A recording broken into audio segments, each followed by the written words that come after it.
जी, good afternoon, नमस्कार।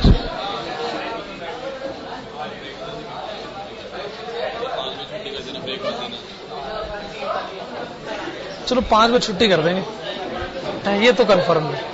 ठीक है, ब्रेक नहीं किया तो बाकी लोग ब्रेक हो जाएंगे।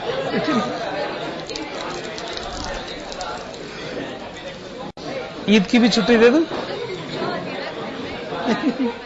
क्या? ईद और वाल्मीकि जयंती की भी छुट्टी दे देता हूं।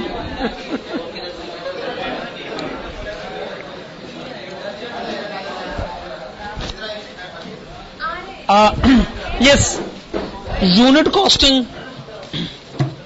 वैसे तो यूनिट कॉस्टिंग का चैप्टर कंप्लीट हो गया था, लेकिन मैंने कहा था कि आज की क्लास एक रिविजनरी क्वेश्चन से शुरू करेंगे, और इस बीच आपने वो क्वेश्चन अटेम्प्ट करा भी होगा। चलिए बैठिए बैठिए, इस बीच आपने वो क्वेश्चन अटेम्प्ट करा भी होगा।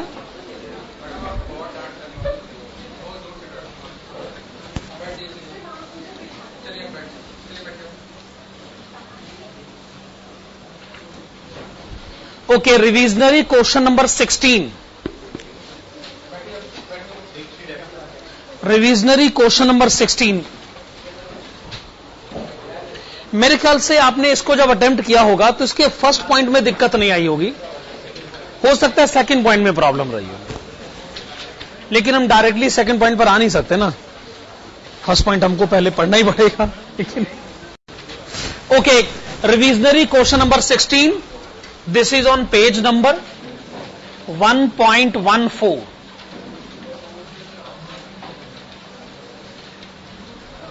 इसके बाद फिर अगले चैप्टर की तरफ बढ़ेंगे। An article passes through 3 successive operations from raw material stage to the finished product stage. The following data are available from the production record for a particular month. Okay, operation number 1, 2, 3, number of pieces input, number of pieces rejected, number of pieces output. Number 1, determine the input required to be introduced in the first operation in number of pieces in order to obtain finished output of 100 pieces after the last operation. Second point हम बाद में देखेंगे, पहले question के first requirement को deal कर लेते हैं, और वैसे ही कॉलम्स बनाइएगा जैसे वो पिछले क्वेश्चन में पिछली क्लास में हम बना रहे थे। ऑपरेशन, आउटपुट, रिजेक्शन, और लास्ट में इनपुट।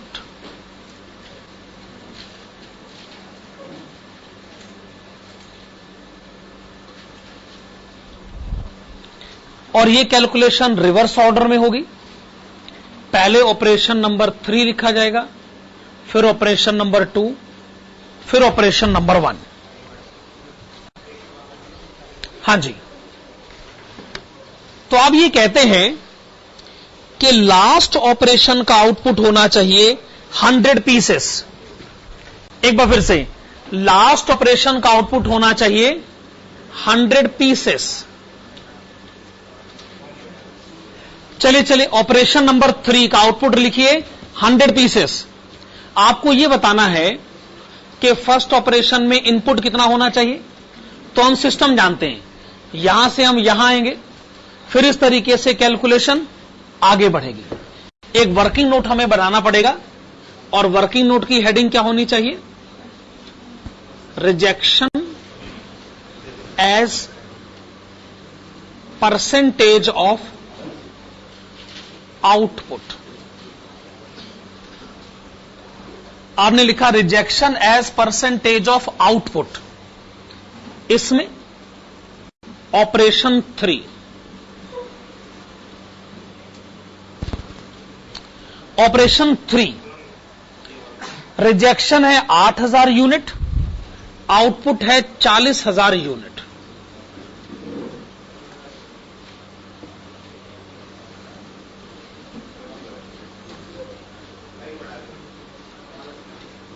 तो ये बताइए रिजेक्शन आउटपुट का कितना परसेंटेज हो गया? 20%। 20%। हां, तो रिजेक्शन होना चाहिए 20% ऑफ 100 पीसेस। कितना हो गया? 20 पीसेस। अच्छा, तो ऐसी सिचुएशन में इनपुट होना चाहिए 120 पीसेस। इससे आप ऑपरेशन नंबर 2 का आउटपुट डिक्लेयर करेंगे 120 पीसेस। आइए ऑपरेशन नंबर 2 में रिजेक्शन की कैरेक्टरिस्टिक को समझते हैं। रिजेक्शन है 6000 यूनिट, अगर आउटपुट है 60000 यूनिट।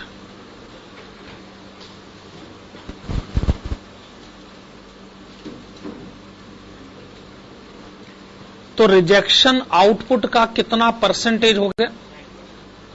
10%। रिजेक्शन आउटपुट का 10% हो गया ना। 10% ऑफ 120 पीसेस यानी 12 पीसेस, दोनों का टोटल 132 पीसेस। इससे हम ऑपरेशन नंबर 1 का आउटपुट डिक्लेयर करेंगे। Operation number 1। अब ऑपरेशन नंबर 1 में रिजेक्शन का परसेंटेज डिसाइड कर लेते हैं।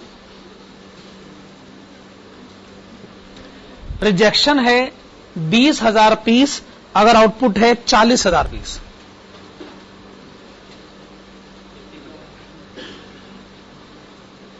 This is 50%। तो रिजेक्शन हो गया आउटपुट का 50%। ओके, 50% ऑफ 132 पीसेस 66 और इनपुट 198 पीसेस। तो हमने सवाल का जवाब दे दिया। अगर आपको कहानी खत्म करनी है 100 पीसेस पर, तो आपको कहानी शुरू करनी पड़ेगी 198 पीसेस से। ठीक है ना? शायद क्वेश्चन आपसे यही पूछ रहा था ना। एक बार फिर से पढ़ लें।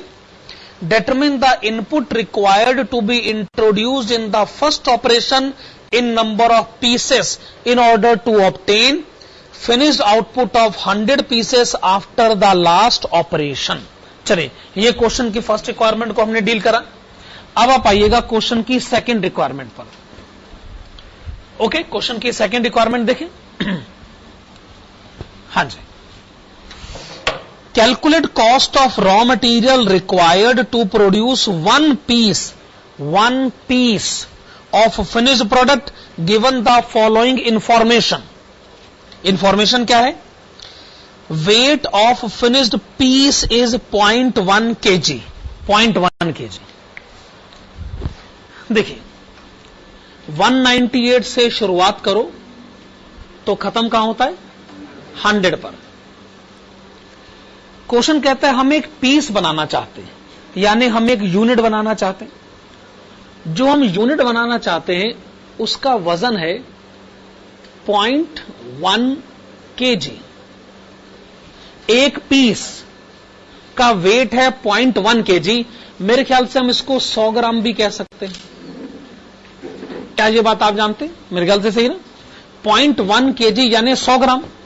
जो आउटपुट बनता है उसका वजन है 100 ग्राम, 0.1 kg। तो ये बताइए, इसे बनाने के लिए शुरुआत कहां से करी जाए? 0.198 kg। अगर मैं इनपुट खरीदता हूं 0.198 kg और इससे शुरुआत करता हूं तो लॉस होता जाएगा और 0.198 kg का आखिर में क्या रह जाएगा? 0.1 kg। क्या ये बात मेरी आप समझ रहे? 198 से शुरुआत करो तो 100 पर पहुंचते हो। मैं 100 पर नहीं 0.1 पर पहुंचना चाहता हूं तो मैं शुरुआत किससे करूं? 0.198 kg। ओके, अच्छा 1 किलो मटेरियल अगर 20 रुपए का आता है तो बताइए मैं 0.198 kg कितने में खरीदूंगा? 3.96 में। 3.96 खर्च करके मुझे मिलेगा 0.198 kg। इसकी मदद से मैं 0.1 kg बनाऊंगा जिसे मैं कस्टमर को बेचूंगा, और कस्टमर को बेचते हुए मटेरियल कॉस्ट कितना मांगूंगा? जवाब है 3.96। 3.96 क्या? फिर से समझिए, इनपुट पर किया गया खर्चा, और 0.10 क्या है? आउटपुट। तो आउटपुट बेचिए और इनपुट पर करे गए खर्चे को कस्टमर से मांगिए। क्या ये बात सही है? आइए सेकंड पॉइंट का आंसर लिखें।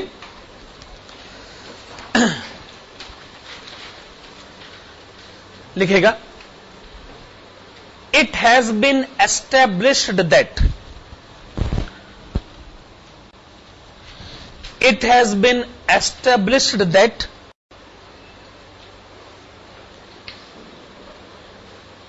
input of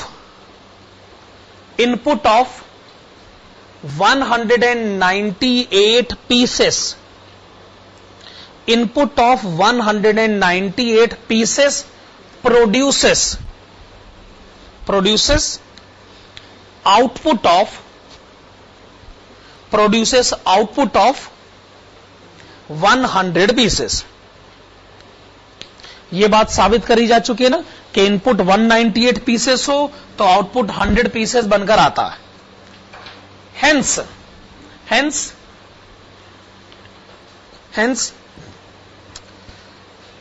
in order to produce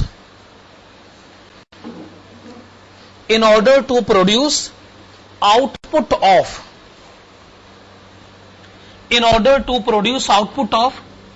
0.1 kg, in order to produce output of 0.1 kg, comma, input of 0.198 kg, input of 0.198 kg is required to be introduced. Input of 0.198 kg is required to be introduced, which is to be purchased,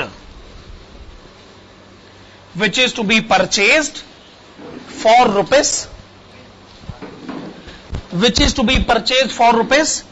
3.96। 3.96 के bracket में लिखेगा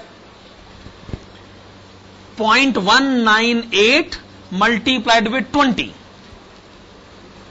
ठीक है ना। therefore material cost of rupees 3.96, material cost of rupees 3.96 is to be recovered from the customer. Material cost of rupees 3.96 is to be recovered from the customer by selling one piece having weight of 0.1 kg। तो हो गया इस question का answer. मैंने कहा ही था इस question से शुरुआत करेंगे, और मेन क्लास शुरू करने का टाइम भी हो गया। चलिए आइए फिर शुरू करते हैं। बड़ा इंपॉर्टेंट चैप्टर है वो, और आज की क्लास में फायदे वाली बात यह कि हमारे पास काफी टाइम है। इसके थ्योरेटिकल नोट में हमको 1-1.5 घंटे का टाइम लगेगा। फिर उसके बाद अगर हम 2-3 प्रैक्टिकल क्वेश्चन भी कर लेते हैं तो आज की क्लास जब कंप्लीट होगी तो हमें लगेगा कि हाँ, कि हमें चैप्टर काफी हद तक समझ में आया है। छोटी क्लास में यह होता है कि खाली थ्योरेटिकल नोट के बाद अगर क्लास खत्म हो जाए तो फिर बात समझ में नहीं आती, क्योंकि जब तक प्रैक्टिकल एप्लीकेशंस ना हो थ्योरेटिकल कंसेप्ट भी कहां समझ में आते हैं। चलिए आइए शुरू करते हैं। हेडिंग डालेगा कॉन्ट्रैक्ट कॉस्टिंग। अच्छा, मैं ये भी बता दूं कि रिकॉन्सिलिएशन में अभी हमारे 2 क्वेश्चन बचे हुए हैं। रिकॉन्सिलिएशन में अभी हमारे 2 क्वेश्चन बचे हैं। ये मत सोचिएगा कि वो मैंने नहीं आपको करवा के दे रहे हैं, ऐसा नहीं है। जितने मेन क्वेश्चंस हैं मुझे सारे ही करवा के देने, और बड़े सारे रिविजरी क्वेश्चन भी मैं करवा देता हूं। मैं उनके लिए प्रॉपर टाइम का इंतजार कर रहा हूं, सही वक्त आएगा तो वो क्वेश्चन भी हम करें। तो वो आप अपने आप मत कर लेना, है ना। आप ना सिर्फ रिविजनरी क्वेश्चन करो अपने आप, मेन क्वेश्चन अपने आप मत करा करो। चलिए शुरू करते हैं बेसिक कंसेप्ट्स, और उसमें लिखिएगा नंबर 1।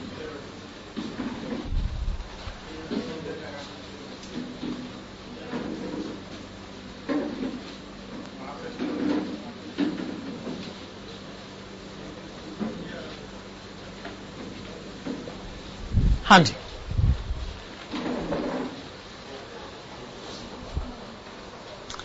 पंद्रह मिनट पहले क्लास शुरू करने का फायदा असल में यही होता है कि जब क्लास का शेड्यूल टाइम होता है ना, तो क्लास फिर शुरू हो जाती है। अगर मैं 2 बजे ही बोलूंगा तो फिर इफेक्टिवली क्लास और 10-15 मिनट आगे बढ़ जाती है। तो शुरू तो नहीं होती है क्लास 1:45 बजे, लेकिन जब 2 बजे के आसपास का टाइम आता है तो क्लास इफेक्टिवली शुरू हो जाती है, इसलिए उस टाइम का हमें बड़ा फायदा होता है। कॉन्ट्रैक्ट कॉस्टिंग शुरू किया जाए। आप सब लोगों ने अकाउंट्स में क्या अकाउंटिंग स्टैंडर्ड नंबर 7 पढ़ा है? AS7। वो AS7 किस कंटेक्स्ट में पढ़ाया जाता है, जिन्होंने भी पढ़ा हो? कंस्ट्रक्शन कॉन्ट्रैक्ट्स के केस में ना। जिन्होंने नहीं पढ़ा वो पढ़ेंगे, पढ़ना तो उनको है ही। तो अकाउंट्स में AS7 वो भी कंस्ट्रक्शन कॉन्ट्रैक्ट्स के कंटेक्स्ट में पढ़ाया जाता है। शुरू में मैं आप लोगों को एक चेतावनी, वार्निंग देना चाहता हूं। हमारे कॉस्टिंग में आपसे कोई क्वेश्चन पूछा गया कॉन्ट्रैक्ट पर, और आपने आंसर में कहीं गलती से लिख दिया AS7, मान लीजिए बस लिख दिया, जल्दबाजी में लिख दिया। हो जाती है गलती कई बार। ये गलती आपको बहुत भारी पड़ेगी, बहुत भारी पड़ेगी। हो सकता है कि आपका आंसर सही होगा, लेकिन ऐसे काट दिया जाएगा इसको। गलती क्या हो गई? क्यों लिखा आपने ये? किस लिए लिखा? जरूरत क्या थी इसे लिखने की? हमारे पास क्या अपनी खुद की पढ़ने वाली बातें कम हैं जो हम किसी दूसरे सब्जेक्ट से कंसेप्ट बोरो करें? देखो, असल में ये ना ईगो का इश्यू है, असल में और कुछ बात नहीं, अहम का सवाल है। कॉस्ट अकाउंटिंग को असल में अपने आप को अलग साबित करना है। तो बार बार जब फाइनेंशियल अकाउंटिंग हमारे मामलों में इंटरफेयर करती तो हमें लगता है बुरा कि जी ये अपने घर में रहे, हमारे यहां क्यों आ रहे हो भैया? हमारे अपने कंसेप्ट हैं, हमें पढ़ने दीजिए, आप हमें तंग मत करिए, सीधी सी बात।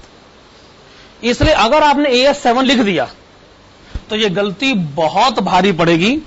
सही आंसर होने के बावजूद इसको 0 दिया जाएगा, और हो सकता है बाकी क्वेश्चन में भी जो पेपर चेक करने वाला है ना, वो अपनी खुंदक निकाले बाकी क्वेश्चन से। AS7 से दूरी बना के रखो, हमें इससे कुछ लेना देना नहीं। हम सीधा किसी अकाउंटिंग स्टैंडर्ड के बारे में हम बात करना ही नहीं चाहते। हमारे अपने कंसेप्ट्स हैं, हमें पढ़ा जाए। Point number 1। मैंने एक बात और भी कही है, रिकॉन्सिलिएशन क्या आप सारे क्वेश्चन कर सकते हैं रिविजनरी? क्या एक रिविजनरी क्वेश्चन करने को मैंने रोका था? कौन सा?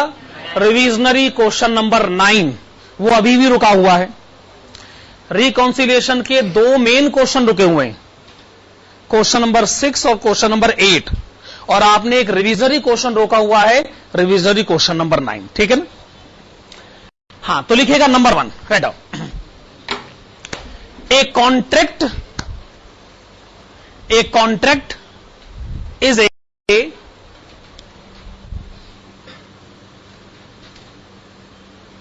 Big job. बिग जॉब यानी बड़ा काम। बिग जॉब यानी बड़ा काम। A contract is a big job generally requiring. A contract is a big job generally requiring the execution period. Generally requiring the execution period of more than 1 year। more than 1 year। ठीक बात कही ना। एक building बनाने में या किसी भी कंस्ट्रक्शन वर्क में अगर 2, 3, 4, 5 साल का टाइम लग जाता है तो ये कौन सी बड़ी बात है। अक्सर 1 साल से ज्यादा का ही टाइम लगता है।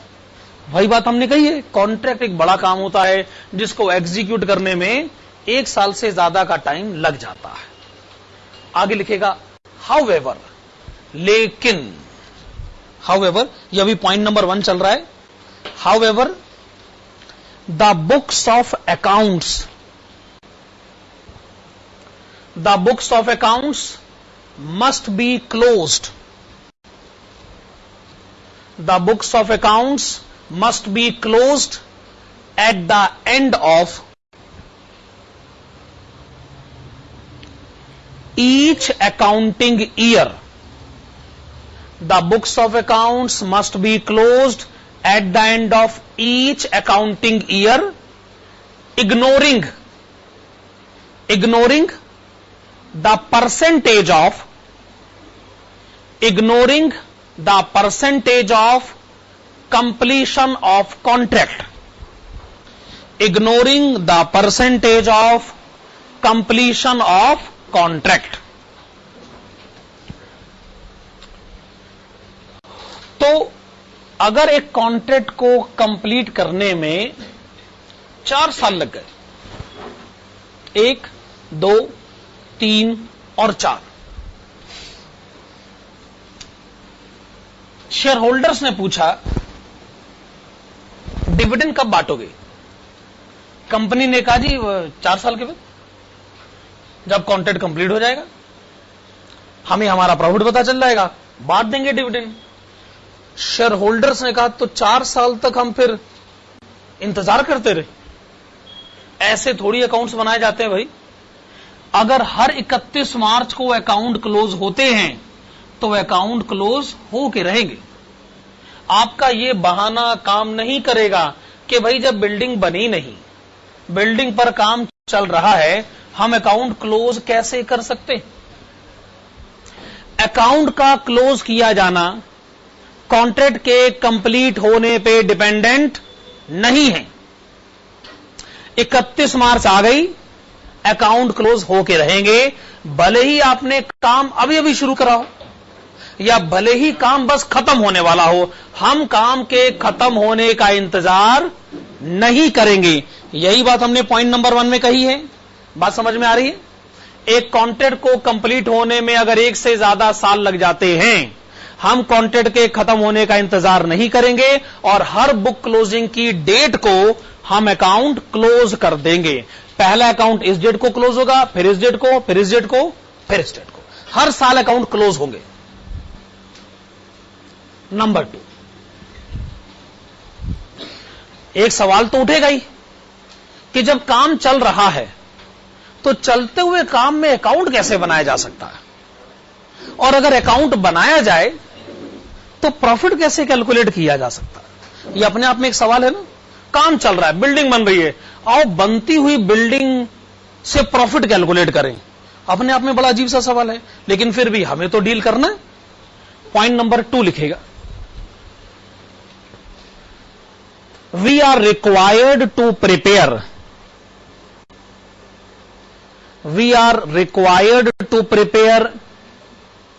a separate account।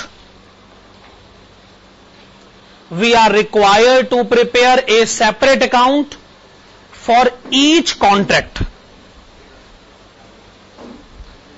We are required to prepare a separate account for each contract for the purpose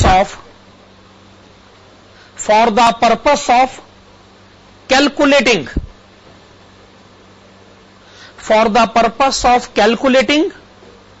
the profit or loss,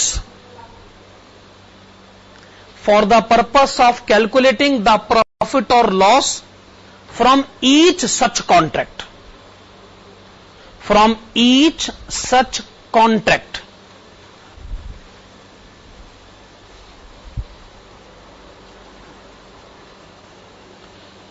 मान लीजिए आपकी इस समय 4 बिल्डिंगें बन रही हैं, 4 कॉन्ट्रैक्ट पर काम चल रहा है, तो क्या करें?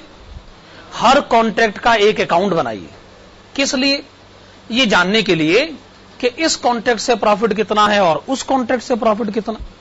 ठीक है ना? इसी के आगे लिखेगा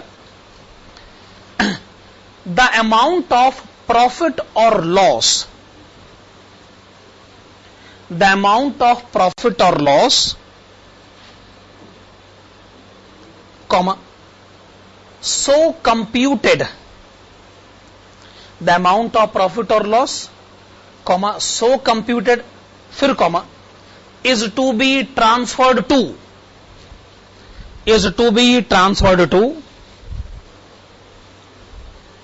the profit and loss account, is to be transferred to the profit and loss account of the business organization,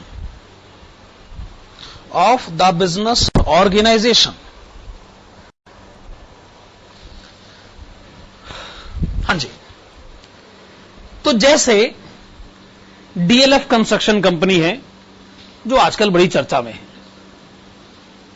अगर वो ये कहे कि जी एक तो है कॉन्ट्रैक्ट नंबर 1 हमारा, दूसरा कॉन्ट्रैक्ट नंबर 2 और तीसरा कॉन्ट्रैक्ट नंबर 3, इस समय हमारे टोटल बस ये 3 कॉन्ट्रैक्ट पे काम चल रहा है। हमने कहा फिर आपने हर एक कॉन्ट्रैक्ट का एक अकाउंट बना लिया होगा। कॉन्ट्रैक्ट नंबर 1 पर आपने जितने खर्चे करे जरूर वो डेबिट साइड पे लिखे होंगे, इनकम क्रेडिट साइड पे लिखी होगी। Similarly contract number 2 and contract number 3,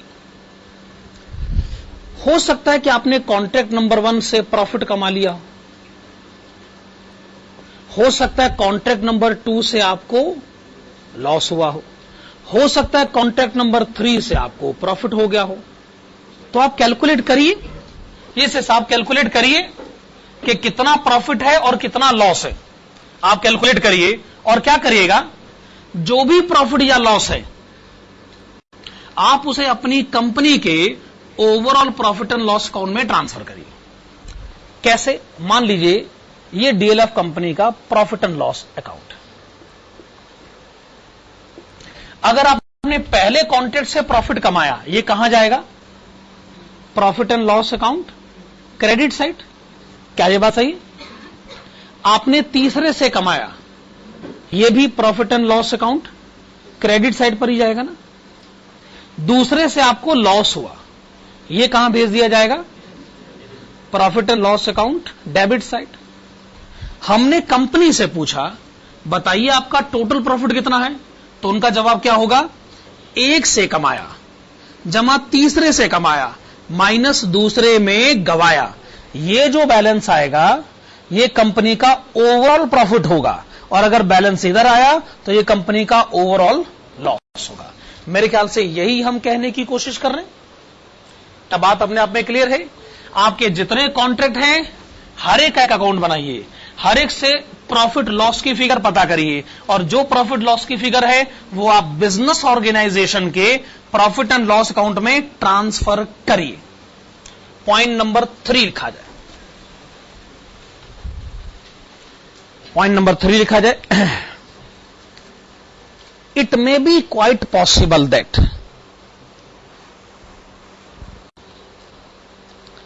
it may be quite possible that there are some expenses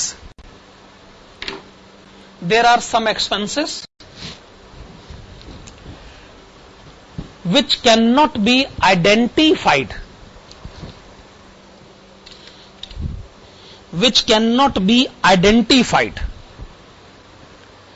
with a particular contract which cannot be identified with a particular contract. Full stop. Such expenses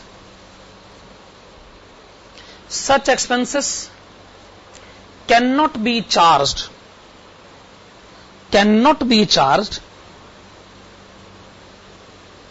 to such contract. Cannot be charged to such contract. Full stop. In fact, it is to be directly charged in. It is to be directly charged in profit and loss account.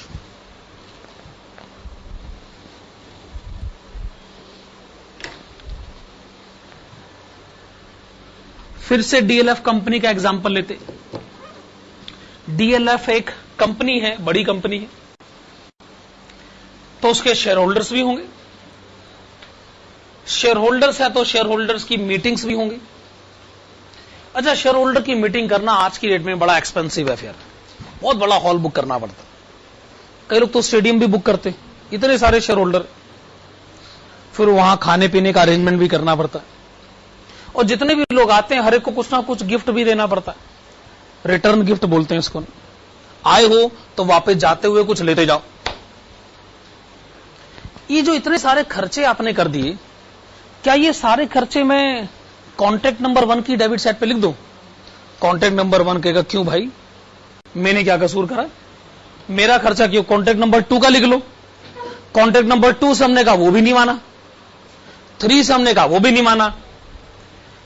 Company ने कहा जी अब हम क्या करें, खर्चा तो है पर ना 1 ना 2 नंबर पे कोई भी लेने को तैयार नहीं इस खर्चे को, तो बताओ क्या करें? प्रॉफिट एंड लॉस अकाउंट में डाल देते हैं। जैसे किसी घर में होता ना कि कोई घर का खर्चा आ गया, तो बाप ने तीनों बेटों से पूछा, हाँ भाई कौन खर्चा साइन करेगा? तीनों ने मना कर दीजिए, हमारा नहीं है खर्चा। अब बाप करे तो क्या करे, चल किसी का नहीं तो मेरा खर्चा तो है ही भाई, तो चलो अपनी ही प्रॉफिट एंड लॉस अकाउंट में लिखो। कंपनी ने हर एक से पूछा, कोई नहीं माना, तो हमने कहा चलो ठीक है, कोई नहीं मानता तो क्या हुआ, हम तो लिखेंगे, तो हम प्रॉफिट एंड लॉस अकाउंट की डेबिट साइड पर लिख देंगे। तो ये तय हो गया, अगर कोई एक्सपेंडिचर है पर कोई कॉन्ट्रैक्ट उसे एब्जॉर्ब करने को तैयार नहीं है, तो एब्जॉर्ब तो वो तब भी होगा, लेकिन वो कौन एब्जॉर्ब करेगा? P&L account. Okay, point number 4 लिखेगा। हाँ जी, all expenses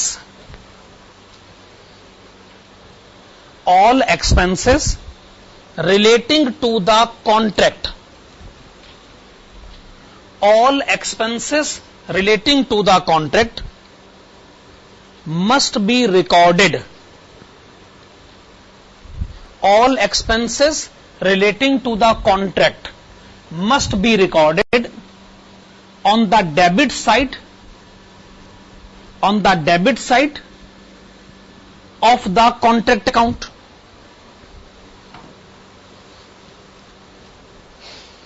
ठीक है ना, एक्सपेंसेस डेबिट साइड पर ही आते हैं ना, हम भी तो वही करें। कॉन्ट्रैक्ट के जितने खर्चे हैं सब कॉन्ट्रैक्ट की डेबिट साइड पे लिख दीजिए। आगे लिखेगा, the aggregate of such expenses, the aggregate of such expenses are technically known as, the aggregate of such expenses are technically known as inverted commas में लिखेगा, cost of contract to date। आपने लिखा cost of contract to date. तो जब आप contract account बनाएं, debit side पर सारे एक्सपेंसेस लिखें, फिर उन एक्सपेंसेस का टोटल कर दें, और टोटल को आप क्या नाम दें? Cost of contract to date. यानी इस कॉन्ट्रैक्ट पर आज की डेट तक इतनी कॉस्ट हो चुकी है। मेरे ख्याल से टर्म अपने आप में सही है ना। कल को हो सकता है कि आप ऐसा क्वेश्चन भी डील करें कि जिसमें कॉन्ट्रैक्ट फुल्ली कंप्लीट हो चुका हो, तो आप ऐसी सिचुएशन में ये टू डेट मत लिखिएगा, बाकी आप क्या लिखेंगे, कॉस्ट ऑफ कॉन्ट्रैक्ट। तो काम चल रहा है तो लिखे cost of contract to date, काम खत्म हो गया है तो लिखे कॉस्ट ऑफ कॉन्ट्रैक्ट। सिंपल सा पॉइंट है। ये हमने लिखा पॉइंट नंबर 4। चलिए पॉइंट नंबर 5 लिखेगा। पॉइंट नंबर 5 लिखेगा, income arising from the contract, income arising from the contract must be recorded. Income arising from the contract must be recorded on the credit side. Must be recorded on the credit side, and it is to be presented. And it is to be presented in the following manner. It is to be presented in the following manner. हाँ, जैसे आप कहते हैं expenses debit side पर, वैसे income credit side पर। तो income को क्रेडिट साइड पर लिखिएगा और उसे इस तरीके से प्रेजेंट करिएगा कि जैसा कि हम बता रहे। तो आप अकाउंट बना लीजिए, debit side and credit side. तो जब आप कॉन्ट्रैक्ट अकाउंट बनाएं तो इनकम को अकाउंट की क्रेडिट साइड पर लिखिएगा और कुछ इस ढंग से प्रेजेंट करिएगा, बाय वर्क इन प्रोग्रेस।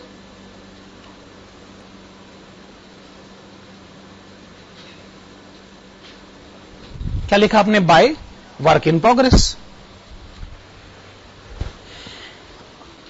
अभी और भी कुछ बातें हैं, पर एक सवाल तो यहीं खड़ा उठता है कि जी बाय वर्क इन प्रोग्रेस, ये क्या बात हुई भला, work in progress.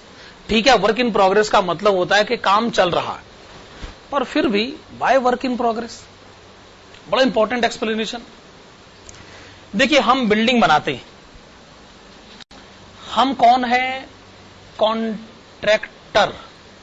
Contractor spelling CONTRACTOR, और जिसके लिए बिल्डिंग बनाई जा रही है वो कौन है, कॉन्ट्रैक्टी।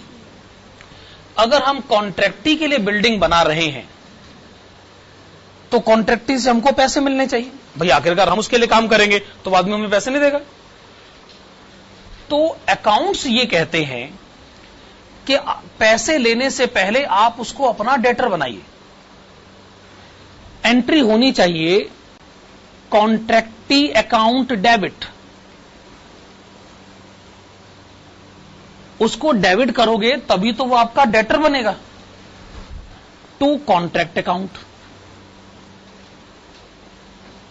ऐसा करने से कॉन्ट्रैक्ट अकाउंट की क्रेडिट साइड पर एंट्री आ जाएगी। आप कॉन्ट्रैक्ट की क्रेडिट साइड पर एंट्री अब भी लिख रहे, पर आप पता नहीं क्यों वर्क इन प्रोग्रेस लिख रहे, जबकि कॉन्ट्रैक्ट ही आपका डेटर है। अच्छा, कल को वो पैसे दे देगा ना, तो वो हमने कब मना किया, पैसे ले लेना उससे और एंट्री पास कर देना bank account debit to contractee account. वो तो बात की बात है ना, पैसे देगा नहीं देगा वो तो बात की बात है। पहले आप उसको अपना डेटर बनाइए, फिर उससे कैश रिसीव करिए। अगर ये एंट्री सही है तो कॉन्ट्रैक्ट अकाउंट अगर बनाया जाए तो क्रेडिट साइड पर क्या लिखा जाना चाहिए, बाय कॉन्ट्रैक्टी अकाउंट, जबकि मैं लिख रहा हूं by work in progress account. तो बड़ा सवाल तो यही उठता है पहले कि आखिरकार मैं कॉन्ट्रैक्टी को अपना डेटर क्यों नहीं बना रहा हूं और उसके बदले मैं वर्क इन प्रोग्रेस टर्म क्यों यूज कर रहा हूं। अब इस सवाल का जवाब ढूंढा जाए। कॉन्ट्रैक्ट का सिस्टम कुछ ऐसा है कि जब तक काम खत्म नहीं हो जाता ना, कोई किसी का डेटर नहीं, कोई किसी का क्रेडिटर नहीं। जैसे मान लीजिए हमने अपने घर में एक प्लम्बर से काम करवाना था। तय हो गया कि यह काम चलेगा 4 घंटे और मैं इस काम के प्लम्बर को दूंगा 400 रुपए। 4 घंटे 400 रुपए, काम खत्म। अच्छा, काम करते हुए 1 घंटा बीत गया तो प्लम्बर हमारे पास आया, कहता जी एक्चुअली मैंने अपने काम से थोड़ा सा ब्रेक लिया और मैंने सोचा क्यों ना ब्रेक के दौरान मैं अपने अकाउंट्स बना लूं। हमने कहा कि क्या बात हुई भला, हमारे यहां भी स्टूडेंट ब्रेक्स लेते हैं, ब्रेक्स में तो चाय पीने के लिए जाते, तुम ब्रेक में अकाउंट बनाते हो? कहता हाँ जी हम तो ऐसे ही करते हैं। अच्छा बताओ फिर मैं क्या कर सकता हूं? कहता जी कुछ सवाल जवाब थे मेरे पास कुछ सवाल हैं, आपके पास जवाब होंगे। कहता जी 1 घंटा हो चुका है, 4 घंटे के 400 रुपए, 1 घंटे के 100 रुपए। मैंने कहा तो मैं क्या करूं? कहता जी 100 रुपए दो, अगर मैं ना दूं तो? उसने कहा अच्छा सोच लो। क्या कर लोगे? क्या कर लूंगा, मैं अपने बुक्स ऑफ अकाउंट्स में आपको अपना डेटर लिख दूंगा। क्या मतलब मैं लिख दूंगा कि मैंने आपसे 100 रुपए लेने, नहीं तो 200 रुपए दो मेरे को, नहीं तो मैं तुम्हें अपने अकाउंट्स में अपना डेटर लिखूंगा और तुम भी अकाउंट्स बनाओ और मुझे अपना क्रेडिटर लिखो। मैं लिखूंगा कि मैंने तुमसे 100 रुपए लेने हैं, तुम लिखो कि तुमने मुझे 100 रुपए देने। हमने कहा भाई साहब बड़ी मेहरबानी आपकी, आपने 1 घंटे के बाद ब्रेक लिया, आप तो 1-1 मिनट के बाद भी ब्रेक ले सकते थे। फिर पता है क्या हालात होते? 1 घंटे के 100 रुपए, 1 मिनट का 60 से डिवाइड करो, 1.67। हर 1 मिनट के बाद आ जाना मेरे पास। 1 मिनट बीत गया, 1.67 दो, नहीं तो तुम्हें अपना डेटर बना दूंगा। मैंने कहा ये डेटर बना दूंगा, गाली दे रहे हो क्या धमकी दे रहे हो? बना दो डेटर। कल को ये मामला 1 सेकंड पर पहुंचेगा। अरे भाई क्या हमारे अकाउंट्स इतने कमजोर हैं? क्या कंसेप्ट इतना कमजोर है कि हर 1 मिनट के बाद, हर 1 सेकंड के बाद लोग एक दूसरे को अपना डेटर और क्रेडिटर बनाना शुरू कर देंगे? क्या ये कंसेप्ट है? क्या डेटर क्रेडिटर का रिलेशनशिप इतना कमजोर है कि कोई भी किसी को अपना डेटर और क्रेडिटर बना देता? ऐसा नहीं होना चाहिए ना। अरे इनकम टैक्स एक्ट में भी पढ़ाया गया है, अगर आपने एक एम्प्लॉय को नौकरी पे रखा, महीने के 3000 रुपए आप उसे देते हो, इसका मतलब आप उसे 1 दिन के कितने रुपए देते हो? 100 रुपए। अब एम्प्लॉय हर रोज आ जाता है, हम उससे क्या है, कहता जी 100 रुपए लेने हैं आपसे। किस बात के? आज के 100 रुपए। अच्छा कोई बात नहीं, मत दो, लेकिन लिख तो लो। क्या लिख लो?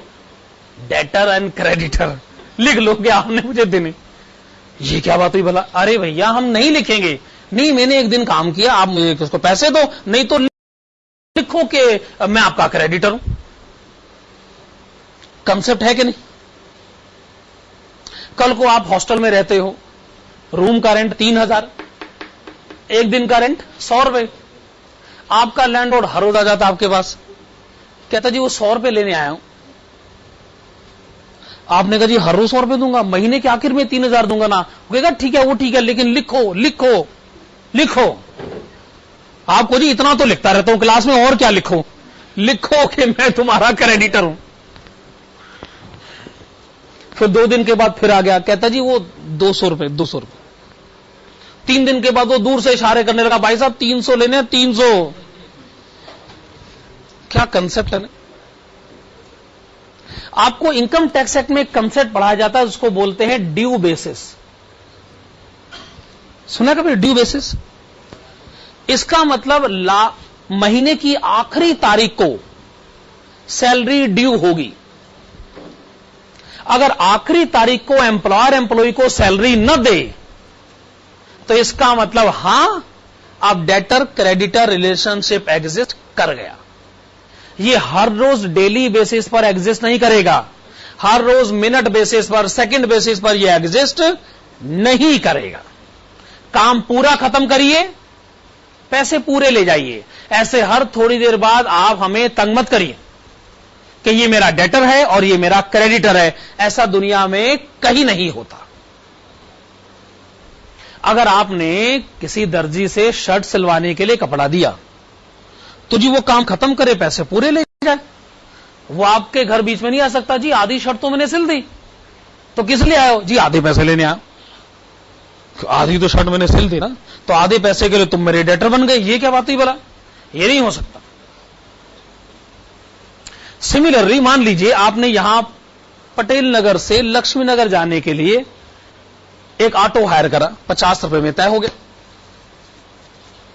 बीच रास्ते में कहता जी बस आज एक्चुअली बस मुझे यही तक आना था, मैं आगे जाना नहीं चाहता जी। हमने पूछा फिर क्या करें? कहता जी 25 रुपए दे दो, क्योंकि मैंने आपको आधा रास्ता तय करवा दिया। 25 रुपए तो आप उसे दोगे नहीं। हाँ, वहां कोई जो पुलिस वाला होगा उसे जरूर बुला लोगे कि देखो भाई ये काम करने का कौन सा तरीका है। जब इसका मेरा एग्रीमेंट हुआ कि लक्ष्मी नगर जाना है तो लक्ष्मी नगर जाना है भाई, बीच रास्ते में कैसे तय कर सकता है? मान लो ऑटो वाला भी लड़ पड़ा, आप भी लड़ पड़े, और आप दोनों का केस अदालत पहुंच गया। अदालत में आपका वकील एक तरफ, उसका वकील एक तरफ। उसके वकील ने दलील दी कि माना लक्ष्मी नगर ले जाने की बात तय हुई थी, पर इस बात से इनकार कैसे किया जा सकता है कि आधा रास्ता इसको हमने तय करवाया, तो आधे पैसे तो बनते। आपका वकील क्या दलील देगा? कि एग्रीमेंट बीच रास्ते में छोड़ने का नहीं था, एग्रीमेंट था कि पूरा रास्ता तय करा जाएगा। आधे अधूरे के आधे अधूरे पैसे नहीं दिए जा सकते। पैसे वापस होंगे तो सारे वापस होंगे, एक भी रुपया नहीं दिया जाएगा। ये कॉन्ट्रैक्ट है कि नहीं? कल को आप फिल्म देखने के लिए जाएं, फिल्म चल रही है, देख रहे हैं आप भी। अच्छा, फिल्म 80% कंप्लीट हो गई, आप देख रहे हैं, अचानक फिल्म उन्होंने रोक दी। उन्होंने कहा जी बस एक्चुअली फिल्म इतनी बनी थी खाली, हमने सोचा चलो इतनी दिखाते। चलो कोई बात नहीं, चूंकि हमने आपको 80% फिल्म दिखा दी तो प्रोपोर्शनेटली 80% पैसे हमारे बनते हैं। आपने 100 रुपए की टिकट थी, 20 रुपए वापस ले जाइए। आपको 20 रुपए, अब हम बताते हैं हम क्या कर सकते हैं, है ना। अब यहां इंडियन पब्लिक अपना रुतबा दिखाएगी कि जी पहले तो हम लोग सारी कुर्सियां फाड़ेंगे और 20 रुपए के हम 2000 मांगेंगे आपसे। आधी फिल्म बताओ, किसी को फिल्म देखते हुए बीच में रोक देना पता है कितना बड़ा गुनाह है? मतलब इसे बर्दाश्त नहीं किया जा सकता। ये बहुत बड़ा गुनाह है कि नहीं, कि फिल्म चल रही है और उसको बीच में रोक दिया जाए। वो एक बार लाइट चली जाए तो आप लोगों का कितना शोर शुरू हो जाता है कि इतना महान काम हमारा चल रहा था, बीच रास्ते में रोक दिया गया। तो आप इस बात को समझिए कि जब तक काम खत्म नहीं हो जाता तब तक कोई किसी का डेटर नहीं, कोई किसी का क्रेडिटर नहीं। इसलिए फैसला किया गया कि एक काम चलाऊ शब्द इस्तेमाल किया जाए, और वो काम चलाऊ शब्द क्या है? Work in progress.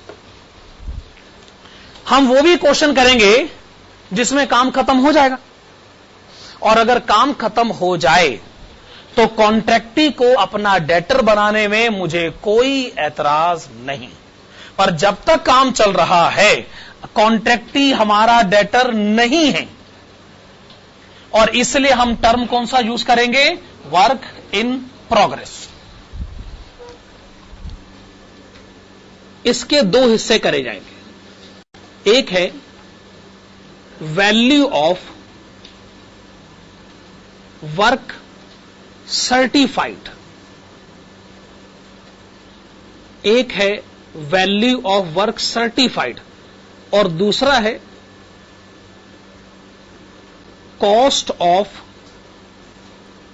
Work uncertified.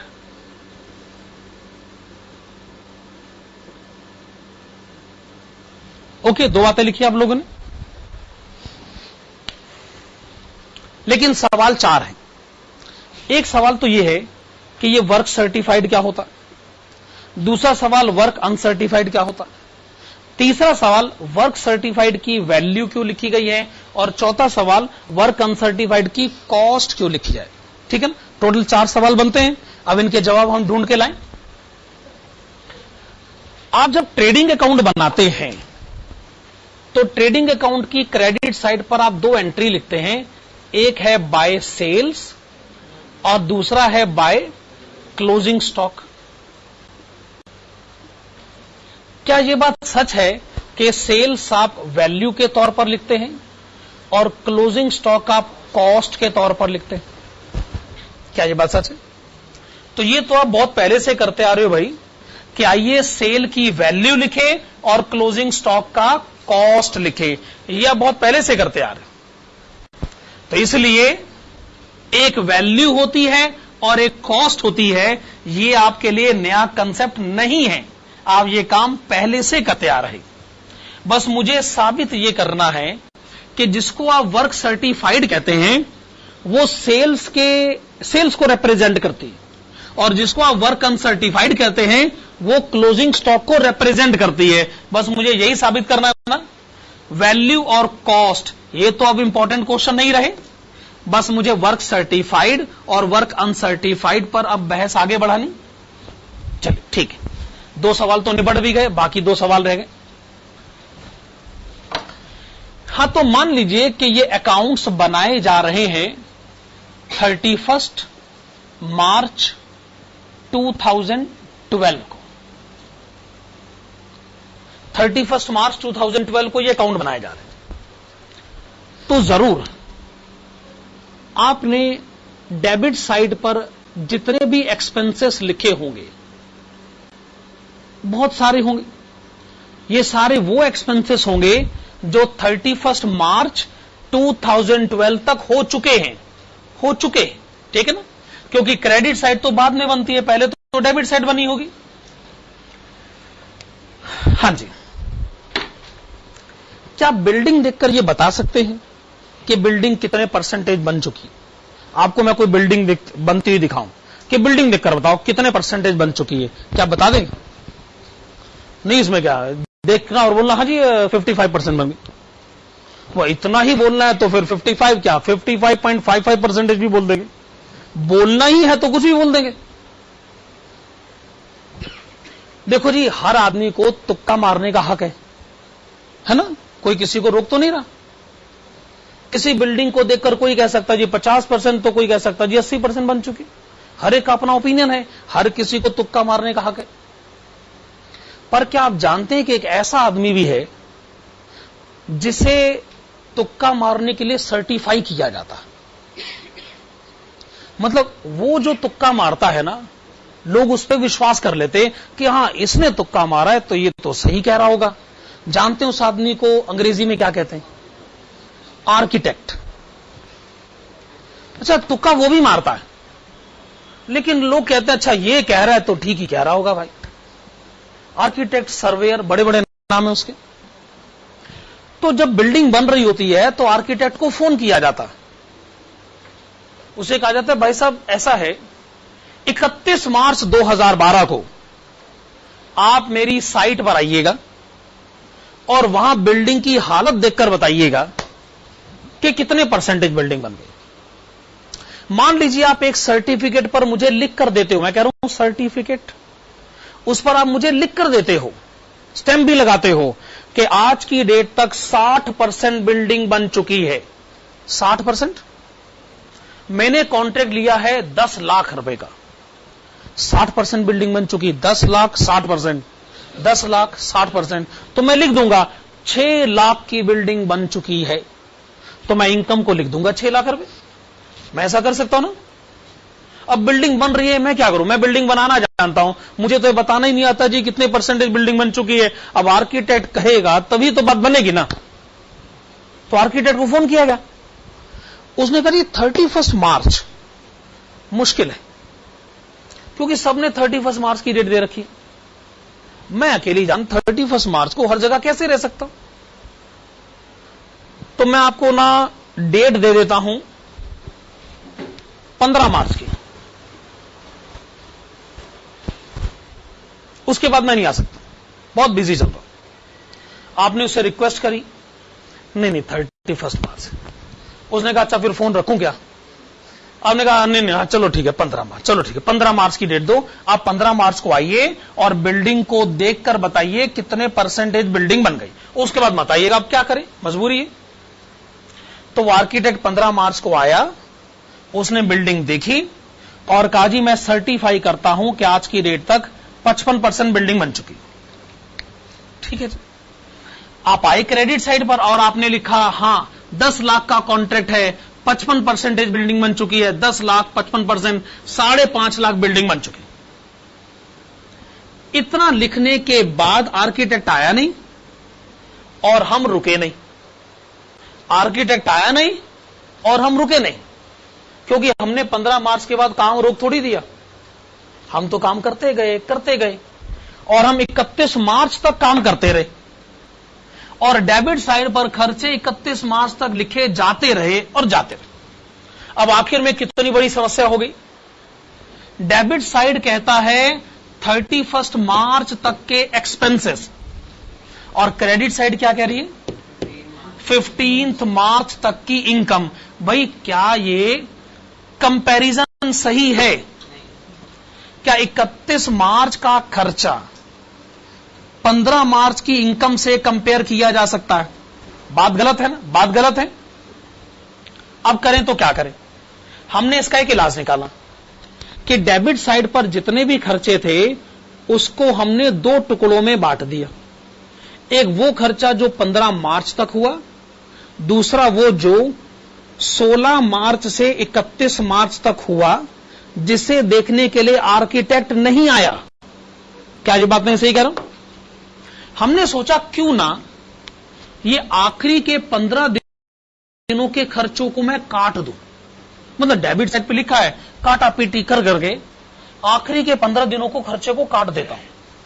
इससे क्या होगा, खर्चा भी 15 मार्च पर आ जाएगा, इनकम भी 15 मार्च। अब ठीक है, लेकिन डेबिट साइड में से काटा पीटी करोगे तो एग्जाम में नंबर कटेंगे। इसका दूसरा तरीका क्या है कि डेबिट साइड पर नहीं काटते, क्रेडिट साइड पर लिख लेते, चल जाएगा। तो क्रेडिट साइड पर दूसरी एंट्री कौन सी आ गई, कॉस्ट ऑफ वर्क अनसर्टिफाइड। जो काम हमने किया 16 मार्च और 31 मार्च के बीच में हुआ, हम कहते हैं हमने करा, आर्किटेक्ट देखने आया ही नहीं, सर्टिफाई हुआ ही नहीं, अनसर्टिफाइड रह गया। आइए उसकी कॉस्ट को रास्ते से हटा दें। क्या ये बात सही? हम इस समय लिख रहे हैं पॉइंट नंबर 5, लिखेगा point number 6। Point number 6, yes लिखेगा द अमाउंट ऑफ प्रॉफिट और loss, the amount of profit और loss from the contract, the amount of profit or loss from the contract is to be transferred to the profit and loss account, is to be transferred to the profit and loss account।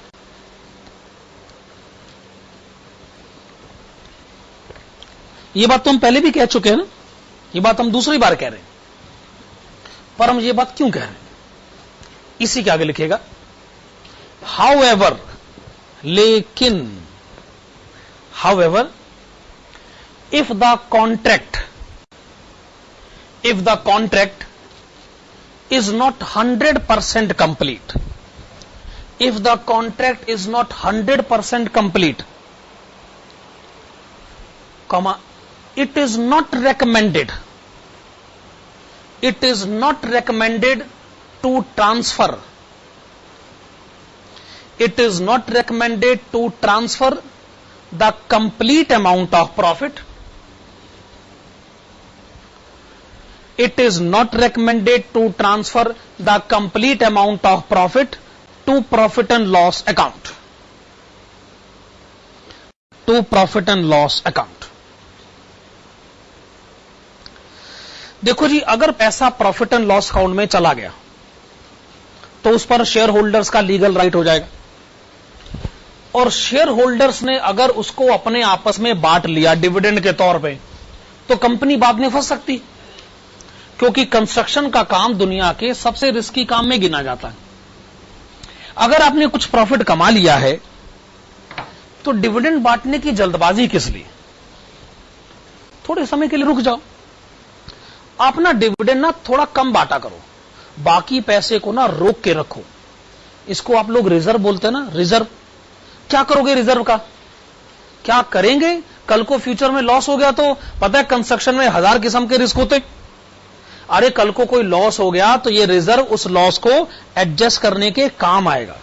अगर contract पूरी तरह complete नहीं हुआ है तो हमारी सलाह यह है कि सारा पैसा प्रॉफिट एंड लॉस अकाउंट में ट्रांसफर नहीं किया जाए, क्योंकि अगर वो ट्रांसफर हो गया तो शेयर होल्डर्स उस पर अपना राइट एस्टेब्लिश करेंगे और कंपनी बाद में पछताएगी। तो हम करें क्या? थोड़ा अमाउंट बांटो, बाकी अमाउंट का रिजर्व मेंटेन करो। तो इसी के आगे लिखेगा in fact, comma, it is recommended to transfer,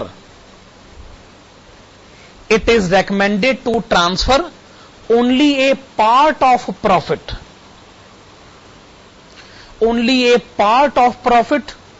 to profit and loss account. Only a part of profit to profit and loss account, and the balance amount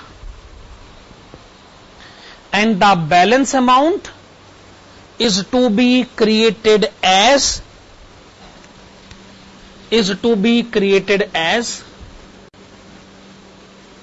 reserve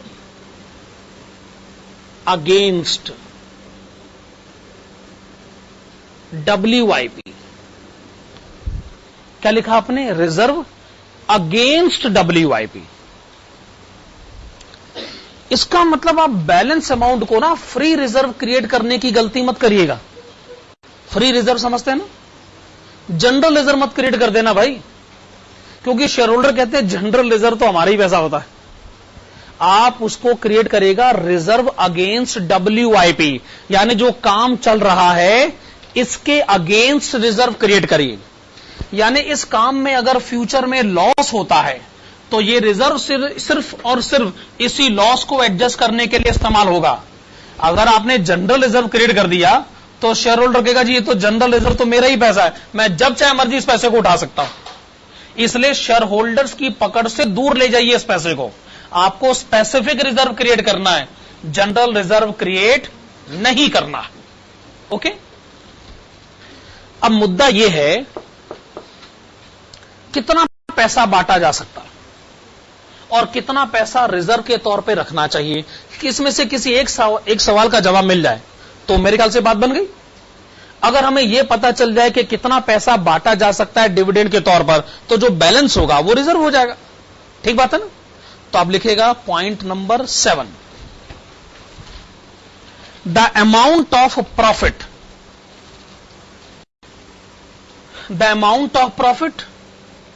to be transferred to profit and loss account is to be decided on the basis of the information given in the question. Is to be decided on the basis of the information given in the question. तो company खुद तय करे कि share holders को कैसे खुश करना है। लेकिन सवाल यह हो सकता है कि जी अगर क्वेश्चन साइलेंट है या कंपनी की कोई पॉलिसी नहीं है कि कितना डिविडेंड बांटा जाना चाहिए और कितना रिजर्व क्रिएट किया जाना चाहिए, अगर कंपनी के पास खुद की कोई पॉलिसी नहीं है या जो सवाल हमसे पूछा गया है उसमें क्लियर कट इंस्ट्रक्शन नहीं है, तो हमको तो फैसला लेना पड़ेगा ना। तो हमारे फैसले लेने का आधार क्या होगा, ये बातें कर लेते हैं। तो लिखेगा हाउएवर इफ द क्वेश्चन